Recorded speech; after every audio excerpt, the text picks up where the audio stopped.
آج ہم آمنت باللہ کے بعد کیا آتا ہے؟ وملائکتہ. آج مختصر سا ہم یہ پڑھیں گے کہ ہمارے ذرا سا کتابیں بند کر دیں. آج ہم یہ پڑھیں گے آمنت باللہ کے بعد وملائکتہ. تو اس ملائکتہ کا کیا مطلب ہے؟ تو فرشتے ہیں کیا؟ فرشتے اللہ کی نورانی مخلوق ہیں، نور سے پیدا کیے ہیں، کبھی اللہ کی نافرمانی نہیں کرتے، جس کام میں ان کو لگا دیا جائے لگے رہتے ہیں، نہ کھاتے ہیں نہ پیتے ہیں نہ سوتے ہیں، وہ نہ مرد ہیں نہ عورت ہیں. ایک مومن کے لیے جس طریقے سے بن دیکھے اللہ پر ایمان لانا ضروری ہے، اسی طرح اللہ کی پیدا کردہ مخلوق، اس نورانی مخلوق پر بھی ایمان لانا چاہیے. فرشتے ہیں، ہمارا ایمان ہے، قرآن میں موجود ہے فرشتے ہیں. اچھا، کیا فرشتے انسانی شکل یا کوئی شکل اختیار کر سکتے ہیں؟ تو اس کا جواب ہے کہ ہاں، اللہ تعالیٰ نے فرشتوں کو یہ صلاحیت دی ہے کہ وہ جس شکل میں چاہیں ظاہر ہو جائیں. حضرت ابراہیم، حضرت مریم، حضرت لوط علیہ السلام کے قصے آپ نے پڑھے کہ فرشتے انسانی شکل میں ان کے سامنے آئے. حضور پاک صلی اللہ علیہ وسلم کے پاس بھی کبھی انسانی شکل میں آتے. فرشتوں کی تعداد کتنی ہے؟ فرشتوں کی تعداد اللہ کے سوا کسی کو نہیں معلوم. اتنے فرشتے. فرشتوں کے نام بھی ہیں، چند فرشتوں کے نام بھی ہیں.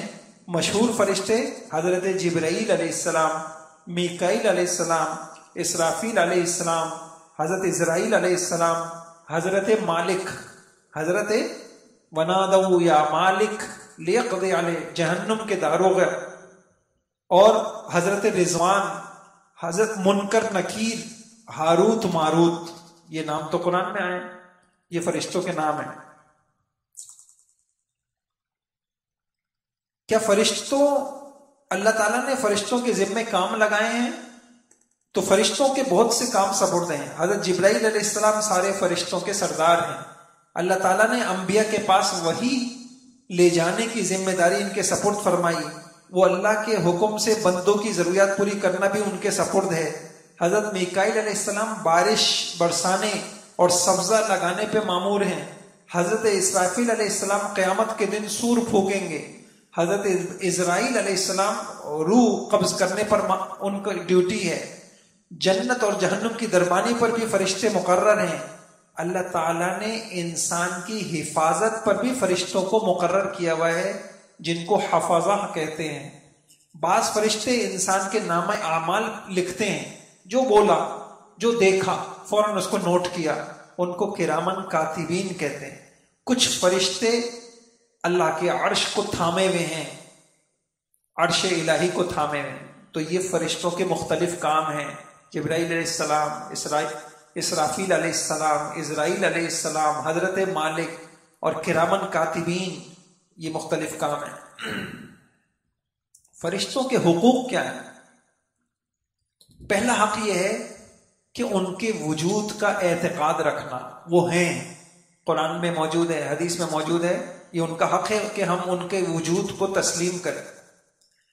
دوسرا حق یہ ہے کہ ان کو ہم گناہوں سے پاک سمجھیں. لا یعصون اللہ ما امرهم. تیسرا حق یہ ہے کہ جب فرشتوں کا نام آئے تو ادب میں ان کے ساتھ علیہ السلام ہم بولیں، جبرائیل علیہ السلام. چوتھا حق یہ ہے کہ مسجد میں بدبودار چیز کھا کر جانے سے یا مسجد میں ہوا خارج کرنے سے فرشتوں کو تکلیف ہوتی. وہ بہت ہی حساس اور لطیف اور نورانی مخلوق ہے. بدبو سے، گندگی سے فرشتوں، اس لیے گندگی کی جگہوں پہ وہ نہیں ہوتے. تو فرشتوں کو چونکہ اس سے اذیت ہوتی ہے تو ہمیں ایسا نہیں کرنا چاہیے.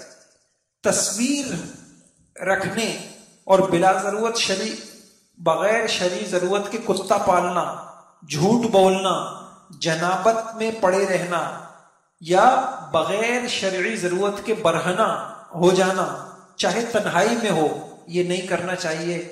فرشتے اس سے بھاگ جاتے. جھوٹ بولنے سے فرشتے دور چلے جاتے. اور انسان جب جنابت کی حالت میں ہوتا ہے فرشتے نہیں ہوتے. جس گھر میں تصویریں ہوتی ہیں وہاں رحمت کے فرشتے نہیں ہوتے. اور تو یہ 5 حق ہیں، ہم ان کے وجود کو تسلیم کریں، ان کو گناہوں سے پاک سمجھیں، ان کا نام آئے تو علیہ السلام کہیں، بدبودار چیز مسجد میں کھا کے نہ آئیں، اور تصویر، کتا، جنابت کی حالت میں رہنا، جھوٹ اور بلا ضرورت شرعی بے لباس ہو جانا، اس سے بچیں، اس سے فرشتے دور رہیں۔ یہ تقریباً عقائد کا حصہ پورا ہو گیا۔ آپ یہ چیزیں دہرا لیں۔ فرشتے، یہ میں سوال دہراتا ہوں، فرشتے کون ہیں؟ آپ بولیں گے نورانی مخلوق ہیں اور نہ کھاتے ہیں، نہ پیتے ہیں، نہ سوتے ہیں۔ اچھا، کیا انسانی دوسرا سوال، کیا انسانی شکل میں آ سکتے ہیں؟ تیسرا سوال، فرشتوں کی تعداد کتنی ہے؟ چوتھا سوال، فرشتوں، مشہور فرشتوں کے نام کیا ہیں؟ اور 5واں سوال، مشہور فرشتوں کے کام کیا ہیں؟ اور 6واں سوال، فرشتوں کے حقوق کیا ہیں؟ یہ 6 سوال دوہرا لیں۔